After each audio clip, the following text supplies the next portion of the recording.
We think we're thinking clearly when we defend our opinions, but often what we're actually doing is defending ourselves. And there's a critical distinction there. See, your ideas aren't just ideas. They aren't just floating thoughts you picked up and evaluated objectively. No, they're the scaffolding that holds your entire personality together. The narratives you carry, the ones about who you are, what the world is, who the enemy is, who the good guys are. Those aren't neutral positions. They're identity markers. You adopt them because they anchor you. They give you a sense of place, of purpose, of security. If you challenge a person's ideas, you're not just asking them to reconsider a position. They experience it as if you're asking them to kill a part of themselves. That's no small thing. And if they've built their entire life around a particular belief, especially one inherited through culture, religion, or trauma, then you're not just asking them to shift a viewpoint. You're asking them to risk a complete psychological unraveling. You're asking them to walk away from the very thing that once saved them, be when they were a child, or when they were lost, or when they needed something to belong to. And this gets dangerous, because when identity fuses with ideology, the mind closes. It has to.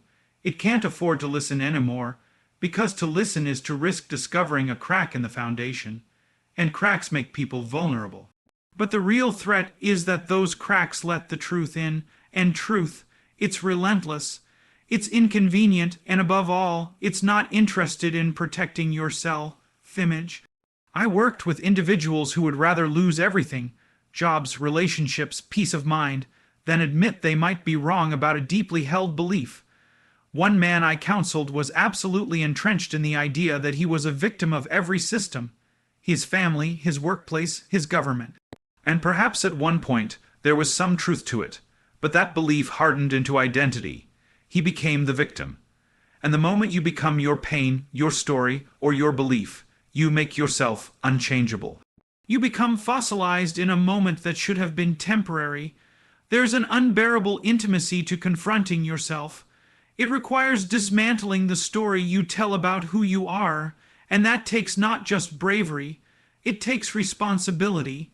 Because if you admit you're wrong about something central to your world, then suddenly the burden of fixing it lands squarely on your shoulders. No more hiding behind "that's just who I am." No more blaming your upbringing, your culture, your experiences. The moment you say, "maybe I was wrong," you declare to yourself and to the world that you are capable of becoming something different. And that is a terrifying kind of freedom. But make no mistake, people avoid changing their minds not because they're stupid, but because they're afraid. Afraid of losing identity, afraid of social rejection, afraid of being no one in the aftermath. Because who are you when the belief is gone? Who are you when the doctrine collapses? Most people never find out, because they never let it collapse. They never step into that void. That's why the first step to real transformation isn't logic. It isn't education, it's courage, the courage to say, this thing I've held on to, this thing that's defined me, maybe it no longer serves me, maybe it's time to let it go. And in that moment, you don't just change your mind, you begin the process of becoming someone new, and that is the beginning of everything. There's a reason people cling to what they know, even when what they know is making them miserable, even when it's dysfunctional. Even when it's slowly destroying their relationships, their potential, or their peace of mind. It's because the known, no matter how painful, is predictable, and predictability feels like safety. Human beings are wired not primarily for happiness, but for stability, for control, and nothing threatens that sense of control more than uncertainty. Imagine standing at the edge of a cliff in total darkness. Behind you is a broken-down cabin where the roof leaks. The floor is cracked, and the cold bites through your skin. But you know that cabin. You've memorized every creaking floorboard. You know which windows rattle in the wind. You know which corner leaks when it rains. It's falling apart, yes, but it's familiar. Now someone comes along and says, "Step forward into that darkness. There's a better home out there, but you have to leave this one behind." Almost no one steps forward, not because they don't want the better home, but because they'd rather stay where they understand the suffering than walk into a place where they don't know what to expect. That's the tyranny of the known. You have to understand the brain is an organ obsessed with pattern. It wants to map the territory, define the rules, and then live by them. It doesn't like the feeling of disorientation. So when something or someone challenges your assumptions, when reality throws something new in your path, your first instinct is not to embrace the unknown. Your instinct is to defend the map. You say, "No, I already figured this out. This is the way things are. I've built my life on this framework. Don't tell me it's flawed." And you dig in your heels. The irony is, of course, that what we call the known is often nothing more than the familiar lie. We tell ourselves stories over and over until we confuse repetition with truth. We say, "This is who I am," not because it's who we are, but because we've said it enough times to stop questioning it. We say, "People like me don't do things like that." We say, "I'll never be the kind of person who can change." These are the phrases of a mind more concerned with safety than with growth, but at what cost? There's a psychological burden that builds when you resist the call to change, and it doesn't just vanish, it metastasizes. You feel it in your stomach, in your shoulders, in the insomnia that creeps in at night. You feel it in the constant hum of anxiety that no success can quiet. You feel it in the low-grade resentment that simmers beneath your day-to-day interactions. That's the cost of clinging to the known. Your body knows you're lying. Your soul knows it too, but the mind, the conscious mind, keeps insisting that everything is fine because to admit otherwise would mean facing the chaos, and chaos, that's what the unknown represents. Not evil, not doom, chaos, raw potential, unstructured reality, and that's terrifying to someone who's built their entire life around predictability, especially if they've been burned before. If they've stepped into the unknown and been hurt, abandoned, betrayed, well then of course they'll stay in the wreckage they know.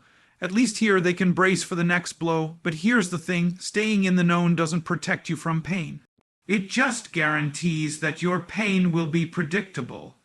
It keeps your suffering on a loop, and over time the walls you built for protection become the walls of your prison. People want transformation, but they want it on their terms. They want to change while staying the same. They want to evolve without shedding anything, but real change requires stepping off the map. It means letting go of what you think you know.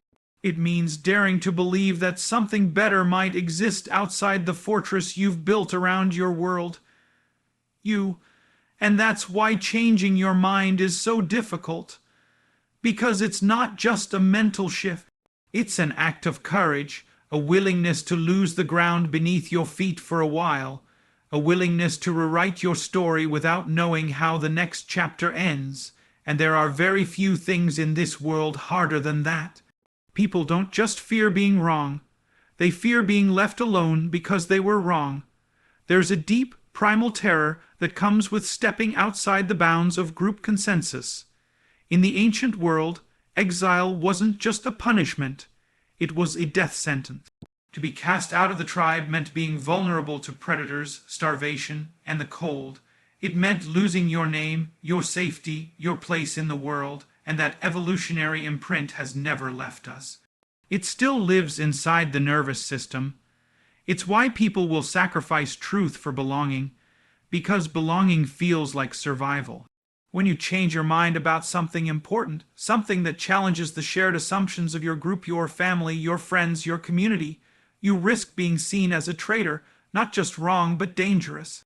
Someone who no longer affirms the identity of the group, someone who undermines its cohesion. You see this everywhere, in politics, in religion, in academia, even in friendships. The moment you say, "I don't think I believe this anymore," the ground shifts beneath your feet. People look at you differently.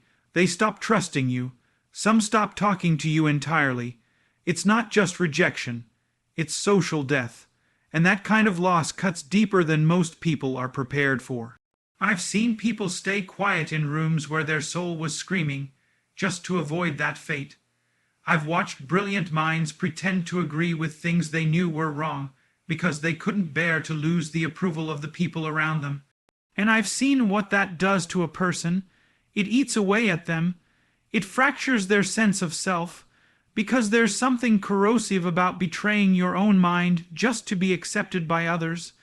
But the need for approval is seductive, especially if the people you risk upsetting are the ones you love, your parents, your spouse, your mentors, your peers. There's a weight in their gaze, a pressure in their silence. And when you begin to deviate, when you start asking hard questions or peeling back long-standing assumptions, you can feel the temperature shift in the room. Sometimes they don't even need to say a word. You just know that you're losing something, that you're becoming someone they may not recognize, or worse, someone they can no longer respect, and that's terrifying, because for many people, it's not the intellectual challenge of changing a belief that stops them. It's the emotional toll, the sense that if they let go of this one idea, they might lose their community, their status, or even their family. So instead of risking that loss, they pretend. They adapt on the outside, but they don't change on the inside. They live divided, fragmented between who they are and who they feel expected to be. There's a kind of slow death in that, a decay of authenticity, and over time, it gets harder and harder to tell where the mask ends and the self begins. You lose track of what you actually believe, not because you never had convictions, but because you buried them so deep under layers of social expectation that you stopped recognizing your own voice. This is why changing your mind isn't just a private decision. It's a social risk. It's an act of rebellion. You're not just stepping into a new belief, you're stepping out of the safety net of conformity. And if you don't have the inner strength to withstand the criticism, the isolation, the subtle or overt punishments, then you'll fall right back in line. You'll tell yourself it wasn't worth it, that maybe they were right, that maybe you were just confused, but in the quiet moments, when no one is watching, you'll feel it, that gnawing sense that you abandoned something essential, that in choosing comfort over truth, you've become smaller than you were meant to be. That's the true cost of avoiding change, not just intellectual stagnation, but spiritual diminishment. Because when you silence the part of yourself that dares to grow, you don't just lose an argument, you lose yourself. Letting go of a belief is not a simple act of correction. It is a dismantling. It is the deliberate destruction of a structure you've depended on, often for years, maybe your whole life. And once that structure begins to fall, what follows is not clarity. It's not peace, not at first. It's chaos, raw, disorienting chaos. You've stepped into a space where the rules you once lived by no longer apply, and you haven't yet found anything to replace them. That's what makes rebirth so terrifying. It doesn't begin with light. It begins with darkness. When people talk about changing, they often imagine it as a clean, upward journey, an ascent into greater wisdom or awareness. But in reality, it's more like descending into the underworld. You lose your sense of direction, you question everything, you no longer trust your old instincts, but you haven't yet developed new ones. It's a liminal space, a place between what was and what will be. And it's in that space that many people turn back, not because they were wrong to leave the old belief behind, but because they couldn't handle the void it left behind. I've seen this happen countless times. A person begins to wake up slowly at first. They start to see the cracks in their worldview. They begin asking the hard questions. They let in the possibility that they might have been misled or mistaken or simply naive. And with that first admission, the unraveling begins. Suddenly, things they were certain about become shaky. Morality, meaning, direction. It all begins to blur. And they start to feel like they're losing not just a belief, but a self. Who are you if the thing that once anchored you is gone? This is why people cling so fiercely to old structures, even when those structures are crumbling. It's not because they're ignorant. It's because the alternative is to live, at least temporarily, in disorientation. It's to confront the abyss. And the abyss is not metaphorical. It is real. It exists in the psychological and spiritual interior of a person who has let go of certainty and hasn't yet found solid ground. That's not an easy place to live. It's exhausting, it's vulnerable, you feel exposed, not just to the judgment of others, but to the fragility of your own mind. But here's the paradox: the chaos of rebirth is necessary. Without it, there is no transformation. You cannot grow without disintegration. You cannot become something new unless the old self dies in some meaningful way. That death is symbolic, yes, but it's also emotional, mental, even physical. It's sleepless nights, panic attacks, tears in the dark. It's losing friendships, disappointing your mentors, alienating people who once celebrated you, and still choosing to walk forward. There is no shortcut through this part of the journey. No bypass. You can't logic your way around the pain. You have to walk through it. You have to let the old identity burn. You have to accept that you might be misunderstood, rejected, or even ridiculed. And you have to keep going anyway, not because it's easy or glamorous, but because something in you knows that staying the same is no longer an option. That's the test. That's the price of truth. It costs you the comfort of being who you were. And it gives you nothing at first. Only silence, uncertainty, and fear. But if you stay there long enough, something begins to stir in the ashes. A voice, a new intuition, a better question, a more grounded sense of self. You begin to rebuild, but this time with intention, with humility, with strength forged from having walked through the fire and lived. People think that changing your mind is about intellect, about debate, about information, but they forget that the moment you truly let go of something central to who you are, you will be thrown into chaos, and the only way out is through. There comes a point in every honest person's life where the question is no longer, what do I believe? But what am I becoming because of what I believe? Because at some level, every belief you hold is shaping your future. Your actions, your relationships, your values, your children. They are all downstream from your convictions. And if your beliefs are wrong, distorted, half-formed, or inherited without examination, then your life becomes a reflection of that error. And here's the terrible truth. You don't get to avoid the consequences just because you didn't mean for them to happen. Ignorance doesn't protect you. It just blinds you to the damage you're doing, first to yourself and then to others. That's why changing your mind isn't just a matter of personal preference. It's a moral responsibility. You are obligated, not by force, but by the very nature of being conscious and capable, to seek the truth, no matter how difficult it is to face. Because if you don't, you're not just failing yourself. You're failing the people who count on you. You're failing to become the person you were meant to be. People like to pretend their beliefs exist in isolation, like they're ideas they carry around in their heads that don't affect anyone else. But that's a lie. Every belief you hold becomes a behavior. Every behavior becomes a pattern, and those patterns create the fabric of your life. If your beliefs are cowardly, your life will be small. If your beliefs are rigid, your relationships will suffer. If your beliefs are bitter, you will darken. You can see this all around you. People who refuse to evolve become trapped in cycles of pain and self-sabotage, and they rarely suffer alone. Their children carry the burden. Their marriages collapse under the weight. Their communities fracture quietly, invisibly, until no one even remembers what health looked like. So if you suspect, even faintly, that a belief you hold is no longer serving you, you cannot afford to ignore that suspicion, because the longer you cling to a falsehood, the more it calcifies, the more your mind bends itself around protecting the lie, and the more damage it does in the name of preservation. We like to think that standing still is neutral, but it isn't. Refusing to grow is a choice, and often it's the most dangerous choice of all, because while you're standing still, the world moves on without you.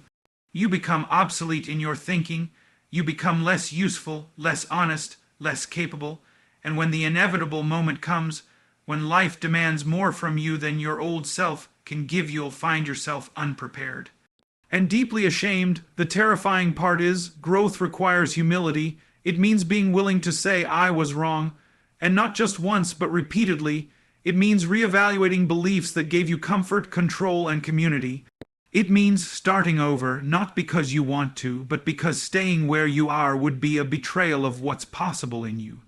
Growth demands that you hold yourself to a higher standard than comfort, that you speak the truth even when it costs you, that you lean into the tension of change rather than retreat into the numbness of certainty. It's not easy.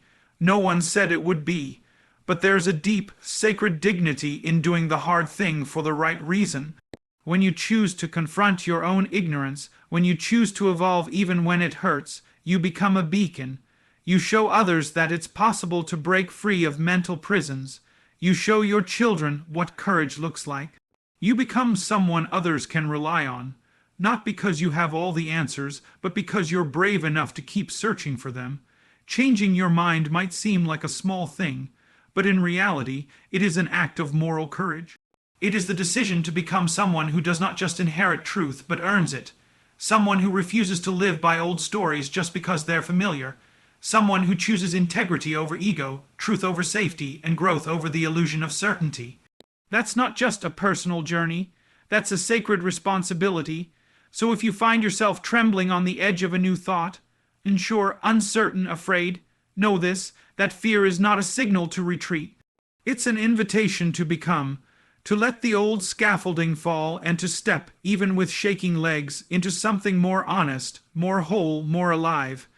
Changing your mind is not a betrayal of who you were.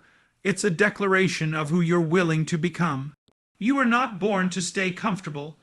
You were not built for stagnation. You are meant to wrestle with ideas, to revise, to grow, and to emerge from every encounter with truth more refined than you were before. Yes, it will cost you certainty, belonging, perhaps even your reputation, but the reward is nothing less than freedom. The freedom to live in alignment with reality, not illusion. The freedom to become fully human. So be brave enough to doubt.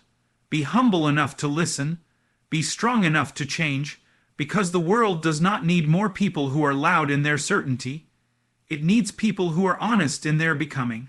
That's the kind of person worth following. That's the kind of life worth living.